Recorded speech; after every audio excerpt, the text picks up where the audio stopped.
Sebelumnya, perkenalkan, nama saya Pujiati Pak Hakim. Kebetulan pada kesempatan kali ini saya mendapatkan tugas tentang pengambilan keputusan dari CPB Angkatan 9. Maka mohon izin Pak Hakim untuk kesempatan kali ini saya akan mengadakan wawancara dengan Bapak selaku Kepala Sekolah di SMA Kasada. Siap. Untuk yang pertama terkait dengan pengambilan keputusan ya Pak, bagaimana Bapak mengidentifikasi kasus-kasus yang merupakan dilema etika ataupun kasus bujukan moral di sekolah ini Bapak? Baik, terima kasih Bu Puji. Terkait dengan hal seperti itu, yang pertama yang ingin saya sampaikan, cara saya untuk mengidentifikasi adalah alhamdulillah Allah Subhanahu wa taala mengizinkan saya untuk masuk pada PGP angkatan 4. Jadi itu modal utama saya untuk menganalisis ini masuk ke dilema mana. Kemudian yang kedua, dari situ ada aksi nyata yang saya lakukan di SMK, khususnya Kasatria Solo Sukoharjo. Itu kami membentuk core item komunitas belajar guru penggerak yang berisi guru penggerak angkatan 4, angkatan 7, angkatan 8, angkatan 9 dan seterusnya. Gunanya untuk apa? Untuk mengidentifikasi ketika ada dilema etika, dilema moral dan lain sebagainya itu masuknya klasifikasinya di mana, kemudian membuat rencana aksi nyatanya seperti apa, kemudian membuat aksi nyatanya PJ-nya ke siapa untuk disolusikan menjadi solutif begitu. Terima kasih Pak Hakim. Selanjutnya bagaimana Pak Hakim mengambil keputusan di sekolah ini terutama apabila ada kasus-kasus yang kebetulan sama-sama benar dan sama-sama mengandung nilai kebajikan Bapak? Oke. Untuk mempermudah pemikiran kita akan langsung saya contohkan kepada contoh konkretnya saja. Kemarin itu ada anak yang bermasalah terkait dengan PKL-nya. Terus kemudian anak itu di PKL-kan oleh guru itu di sekolah. Terus kemudian gurunya ketika menyampaikan kepada saya itu memang memilih anak-anak tersebut itu mempunyai kelebihan. Tetapi permasalahannya di sini dilemanya adalah ketika kelebihan yang dipunyai oleh anak-anak itu ketika dijelaskan oleh bapak ibu gurunya, pendampingnya itu tidak tertransformasi dengan pas message pesannya. Jadi ketika dia menilai dirinya sendiri punya persepsi seperti ini, wah aku di PKL-kan guruku di sekolahan itu aku bermasalah, padahal dia ingin PKL di luar, dia pengen seperti teman-temannya, dia juga pengen merdeka dalam arti PKL-nya di luar. Terus kemudian ketika ketemu dengan orang tua itu ditanya, loh Le, kowe kok PKL sekolahnya bermasalah, lah kayak kocok sama PKL Joko, nah, gitu kan. Nah itu menyebabkan mentalnya down lagi. Jadi di sini ada 3 faktor, faktor orang tuanya, faktor siswanya, faktor PTK itu guru dari pembimbing PKL itu kalau misalnya tidak ditangani dengan baik, maka itu akan menjadi snowball, bola rasio terus menggelinding dan menjadi beban moral bagi khususnya siswa tersebut. Terima kasih Pak Hakim. Untuk selanjutnya Pak Hakim terkait dengan permasalahan-permasalahan ada, langkah-langkah atau prosedur apa yang biasa Pak Hakim lakukan untuk pengambilan keputusan selama ini? Yang pertama, ketika apa-apa saja yang akan diputuskan di lembaga itu kita melewati atau kami melewati core item guru penggerak. Tetapi untuk masalah-masalah eksidental dalam persepsi yang hari itu juga, saat itu juga harus ada solusi, maka langsung kami anggap itu harus disolusikan. Contohnya, ketika ada anak yang pada saat itu melakukan vandalisme dan kebetulan waktu saya berkeliling itu langsung kena anaknya, itu saya tidak ke guru BK dulu, ke saya dulu, kemudian ayah saya. Bagaimana caranya anak itu tidak takut kepada kita atau saya? Biasanya kalau anak pergok itu kan, kalau anak itu merasa tidak aman, tidak baik-baik saja, takut kepada kita, anak itu lari. Nah, padahal dengan larinya anak itu tidak menjadikan solusi, malah jadi masalah yang lain atau masalah yang baru. Ketika itu ditangani, diajak sharing dengan 3 hati. Intinya ini Pak Hakim tidak menyalahkan atas kreativitasmu dalam hal moral, tetapi tempatnya saja yang kurang pas. Maka ini mau selesai dengan memanggil orang tua atau selesai di sekolah. Biasanya anak memilih selesai di sekolah. Oke, kalau selesai sekolah ini konsekuensinya. Dan kita pahamkan itu bukan hukuman. Kita juga tidak memaksa, tapi anak kita minta untuk memilih. Dia akan mensolusikan harus mendatangi orang tua atau solusinya dia sendiri yang berbuat, dia sendiri yang menyelesaikan. Nah, maka dia menyelesaikannya dengan pilihannya sendiri. Akhirnya kita tidak memaksa, ya udah apa konsekuensinya, misalnya ngechat, kita juga nggak memaksa, ngechat dan sebagainya. Dan dalam dengan seperti itu ada pembelajaran yang dia diambil untuk tidak dia diulang lagi. Bahwa itu salah dan itu tidak baik untuk kedepannya. Intinya pendekatan kepada murid nih Pak Ging. Pendekatan kepada murid. Selanjutnya Pak Ging, tentang hal-hal apa saja yang selama ini dianggap efektif dalam pengambilan keputusan terkait dengan kasus-kasus dilema etika. Yang pertama, yang menurut saya efektif itu adalah solusi itu dapat diterima oleh pihak-pihak yang dalam tanda kutip itu masuk pada dilema itu atau baper lah namanya. Seperti contoh tadi misalnya PKL. PKL itu kalau sama-sama blunder, anaknya juga tidak mau menerima apa yang dimasukkan sekolah. Kemudian gurunya juga masih ngotot untuk memPKL-kan anak itu di sekolahan. Kemudian mindset orang tua bahwa kalau anak saya di PKL di sekolah berarti anak saya bermasalah. Berarti anak saya itu tidak dalam kondisi baik-baik saja, maka di PKL di sekolah. Padahal tugas kita membawa message pesan itu untuk bisa sampai kepada anak bahwa nah, kamu itu di PKL dipilih guru itu karena kamu punya potensi yang luar biasa di atas rata-rata teman, maka kamu ditaruh sekolahan dan kamu taruh jelas proyekmu ini. Pada saat awal anak-anak tersebut tidak mau atau belum mau sampai anak itu nangis. Jadi menangis itu gara-gara apa? Gara-gara saya itu terkesan membela guru yang meminta anak itu PKL di sekolahan tanpa memperdulikan perasaan dari anak tersebut. Maka anak itu mau protes sudah tidak bisa. Karena apa? Karena mentok di kepala sekolah terkesan belani gurunya. Padahal tidak seperti itu. Oh, berarti itu belum nyampe message-nya atau pesannya. Oke, setelah itu kan kebetulan di Jumat ditunda dulu, Jumatan dulu. Nanti habis Jumatan kita clearkan lagi. Akhirnya saya panggil gurunya sebagainya. Kita hadirkan bareng-bareng anak yang kita panggil, kemudian gurunya kita panggil dan pastikan bahwa anak tidak merasa didiskreditkan, tidak merasa diintimidasi, tidak merasa dipojokkan. Saya bilang ini jaminannya kepala sekolah bahwa tidak akan mungkin dengan kamu protes seperti ini nilaimu berkurang dan sebagainya. Akhirnya apa? Saya bilang dicoba dulu satu konten dulu. Nanti kalau satu konten enggak, atau yang kedua, kalau kamu nggak betah, orang tamu datang, tanda-tanda hitam di atas putih bermanterai, kamu PKL di luar. Deal Pak. Terus kemudian dari guru juga saya kasih berapa kontennya. Sehari 2 konten, jangan 2 konten. Kalau sehari 2 konten itu bisa ya bisa, tapi itu satu memberatkan anak. Yang kedua, kalaupun dikerjakan itu hanya konten-kontenan saja. Biasa-biasa penting ada konten kumpul. Tidak ada nilai edukasinya di konten tersebut. Maka ya paling enggak ya 3 hari 1 konten lah minimal. Kurang jangan lebih monggo. 3 hari 1 konten. Akhirnya dicoba dan kemarin jadi. Alhamdulillah malah itu masuk bisa di grup OSIS dan Pramuka. Kemudian saya chat di grup seperti itu, di-share oleh anaknya, saya chat. Gimana? Masih cie, enggak baper lagi. Nah, gini. Enggak Pak, udah mulai kerasan. Udah. Itulah gunanya komunikasi. Terima kasih Pak Hakim, luar biasa ya, dalam menyelesaikan masalah dalam dua belah pihak supaya mereka sama-sama aman, nyaman dan tidak ada tekanan di antara keduanya nih Pak Hakim. Selanjutnya yang boleh saya tahu Pak terkait dengan tantangan dalam pengambilan keputusan dalam kasus dilema etika. Tantangan yang pertama tentu saja individunya kecil. Kalau misalnya individunya itu ketemu kita takut dulu, cenderung lari misalnya. Katakanlah kasus di PKL tadi nggak mau benar-benar, pokoknya langsung pengen datangan orang tuanya nggak terima saya kenapa di PKL sekolah. Nah, itu kan nggak bisa, nggak dapat solusi yang diharapkan.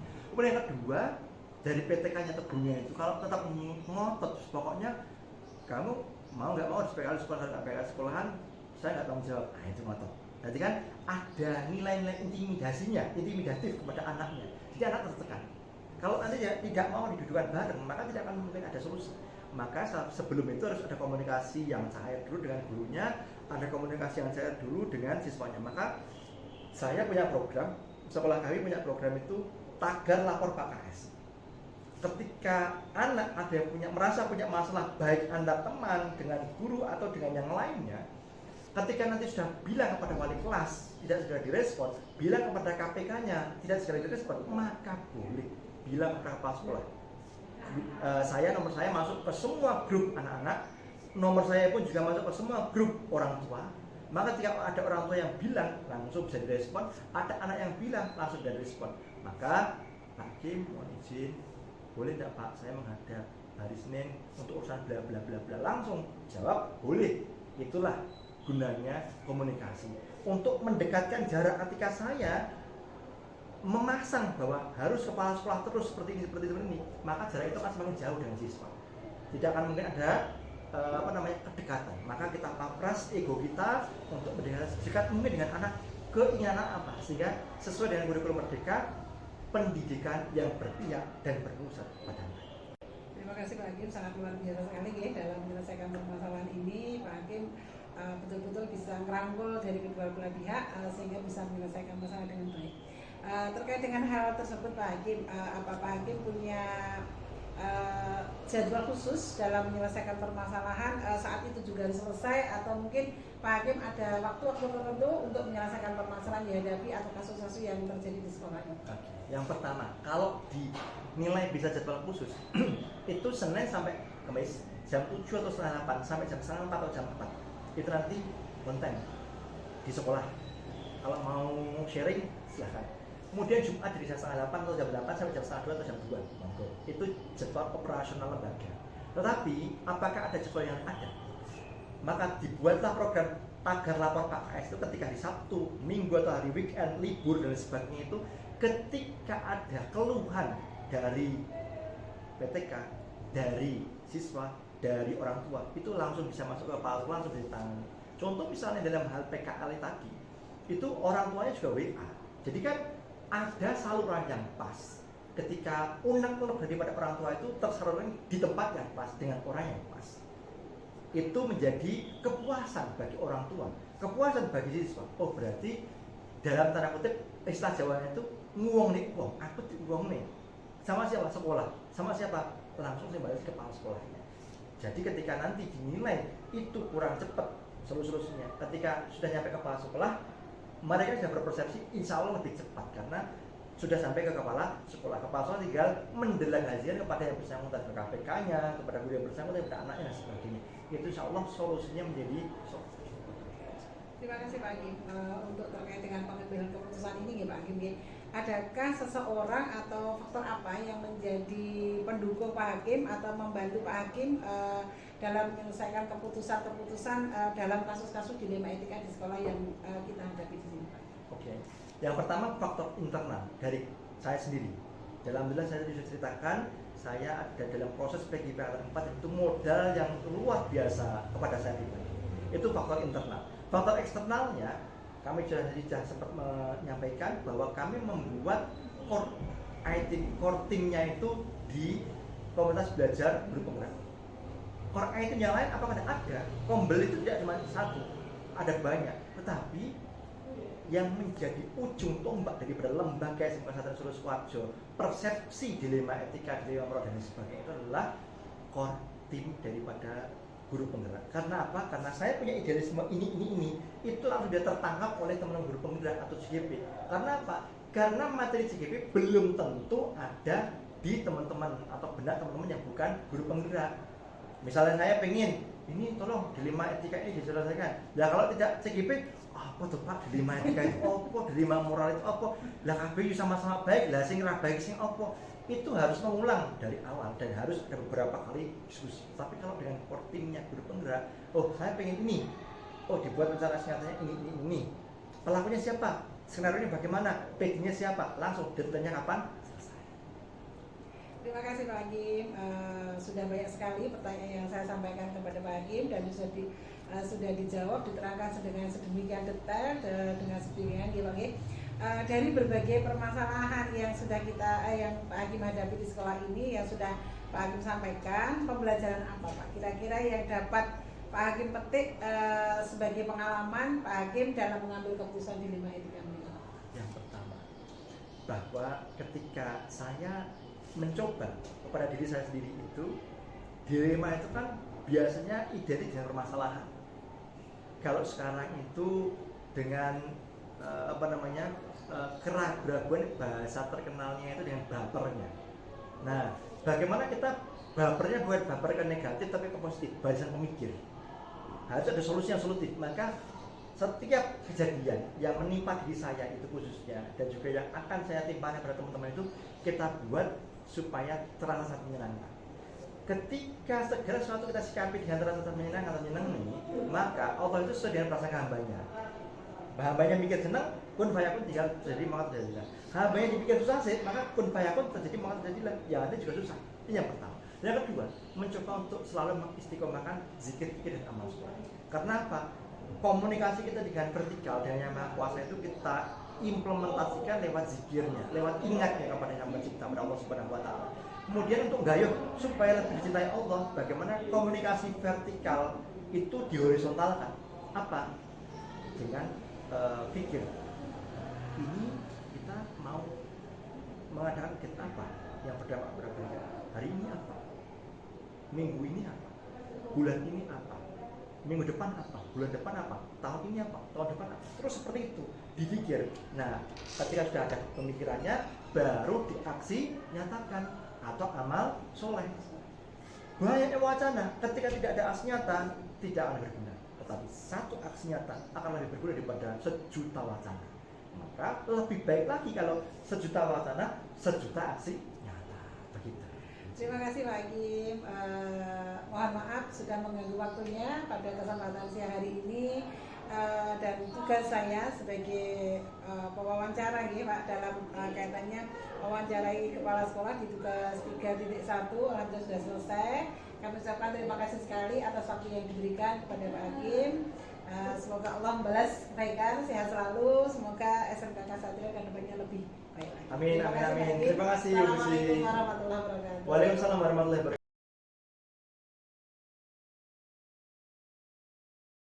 Assalamualaikum Pak Widodo. Waalaikumsalam. Selamat pagi Bapak. Bagaimana kabarnya hari ini? Alhamdulillah baik. Alhamdulillah.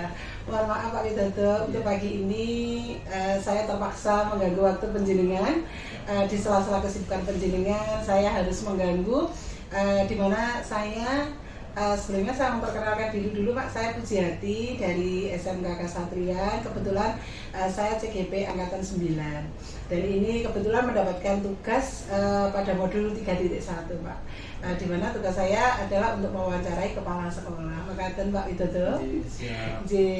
Baiklah Pak Widodo, pada kesempatan kali ini saya ingin bertanya terkait dengan pengambilan keputusan pada dilema etika dan rujukan moral Bapak.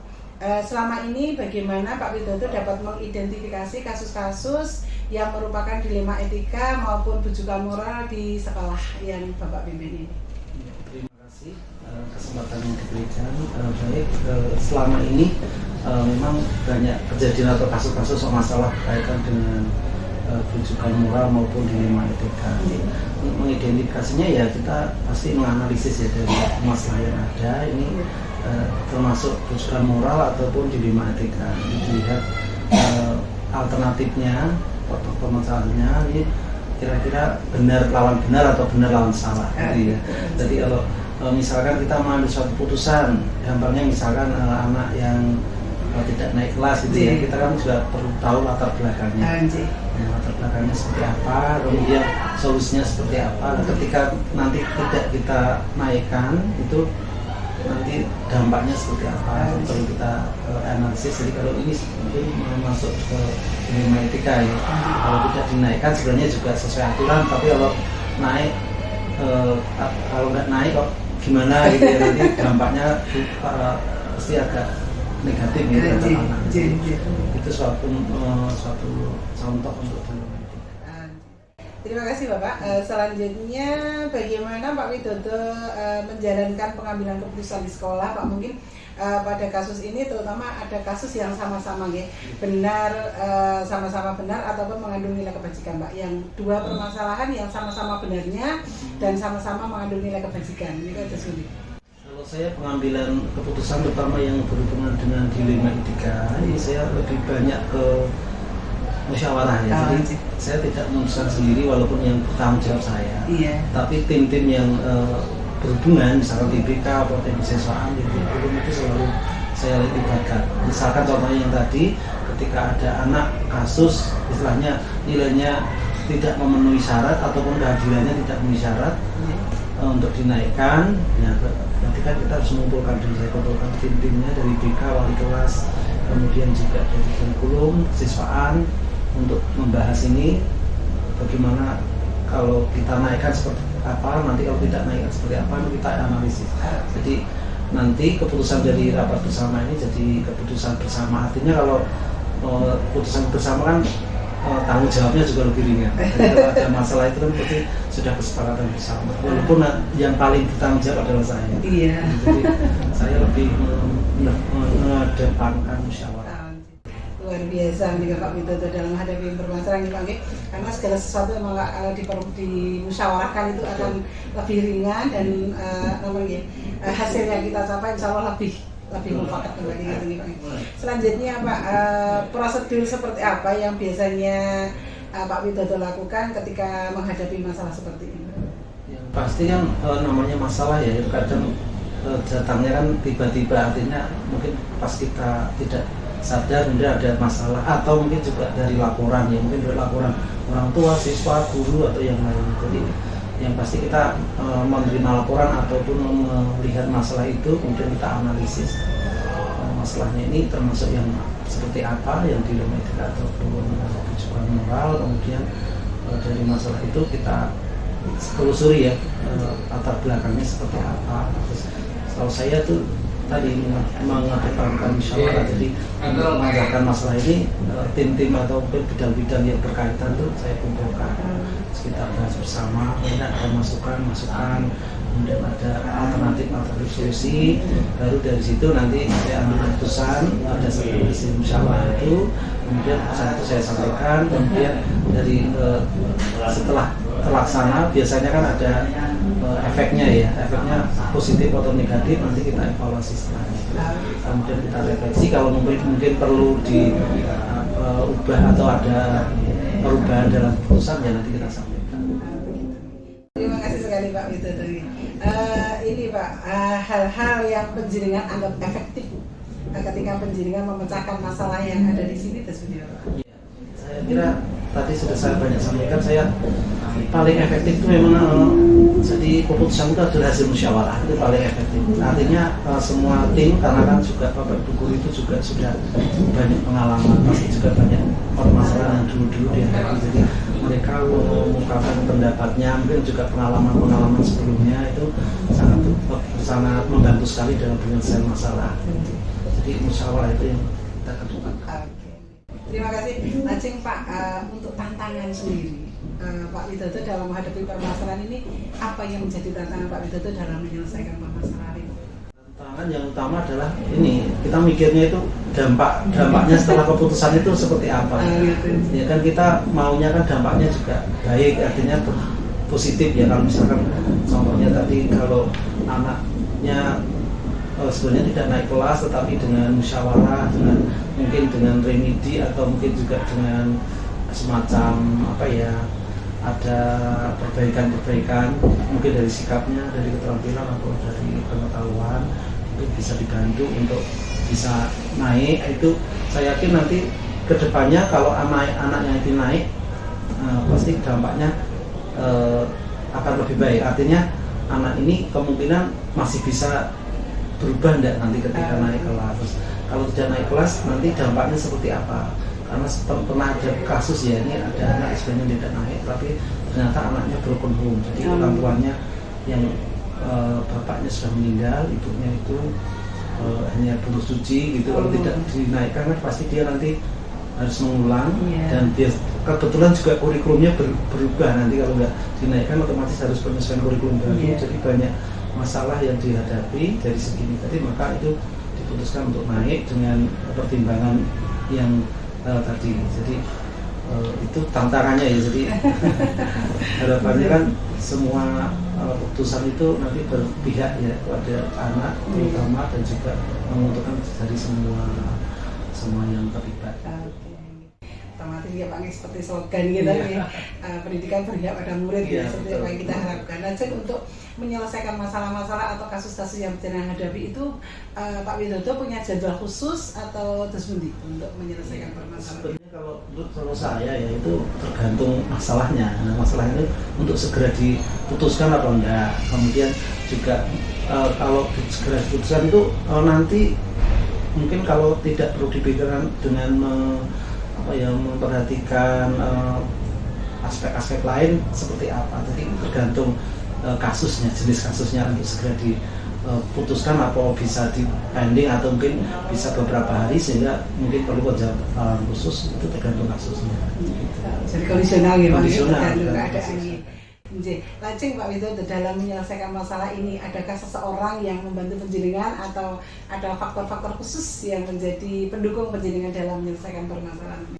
Yang pasti tim yang ada di sekolah SMA Negeri 2 Sukoharjo itu sangat membantu ya, dari tim kurikulum, tim kesiswaan, semuanya aja, tim humas, tim BK, wali kelas itu semuanya mendukung, karena kan keputusan walaupun memang tanggung jawab saya, tetapi dalam saya memutuskan itu pasti ada proses musyawarah, jadi klarifikasi masalah, kemudian juga mungkin bukti-bukti atau fakta-fakta yang ada, kemudian mungkin masukan-masukan, juga pengalaman-pengalaman yang sudah Ibu Warutin tadi yang miliki selama ini, nanti juga sangat membantu dalam pemecahan masalah. Jadi itu tadi musyawarah itu yang menurut saya paling pas, paling pas untuk menyelesaikan. Terima kasih sekali Pak Widodo, sudah luar biasa. Untuk pagi ini kita sudah sharing banyak hal. Saya mendapatkan masukan dari Pak Widodo. Ini sebagai masukan saya juga ya Pak, bagaimana saya harus menyelesaikan permasalahan. Lajeng Pak Widodo, dari semua permasalahan yang penjenengan selesaikan dengan menyelesaikan semua permasalahan yang ada, Miko, manfaat apa atau pengalaman apa yang bisa Pak Widodo ambil dari semua penyelesaian masalah yang sudah penjenengan jalani di sekolah Miko? Saya kira kalau selama ini alhamdulillah kalau ada permasalahan ya, walaupun ada mungkin ada yang cepat bisa terselesaikan, kadang juga setelah diputuskan ternyata masih ada efeknya gitu ya. Tapi alhamdulillah selama ini lancar, dan itu juga karena kerja tim dari masing-masing yang berkaitan tadi, dan manfaatnya pasti ya anaknya ya pasti ada pembelajaran ya, artinya misalkan tadi anak yang tidak naik kelas ternyata bisa naik kelas dengan berbagai pertimbangan, dan juga mungkin juga harus ada konsekuensinya ya. Ternyata juga setelah naik kelas anaknya juga berubah. Yang semula mungkin jarang masuk atau masuknya kurang dari persyaratan, sekarang dikaji, walaupun ya kadang kumat gitu ya, tapi secara presentasi ada kenaikan. Itu salah satunya. Jadi ini yang penting berdampak positif terhadap muridnya berubah, yang semula kurang baik jadi lebih baik. Terima kasih sekali Pak Widodo, luar biasa sekali. Untuk pagi ini saya mendapatkan ilmu yang luar biasa dari Pak Widodo. Semoga saya juga bisa mengimplementasikan di lembaga pendidikan tempat saya mengabdi, Pak. Sekali lagi saya ucapkan terima kasih atas waktu Pak Widodo yang sudah saya repoti ini, saya harus membantu saya di sela-sela kesibukan Pak Widodo. Sekali lagi nyuwun pangapunten atas semua kekurangan dan kekhilafan saya Pak Widodo. Terima kasih sekali sudah membantu saya pada tugas CGP saya di tugas modul 3.1. Terima kasih Pak Widodo. Assalamualaikum warahmatullahi wabarakatuh.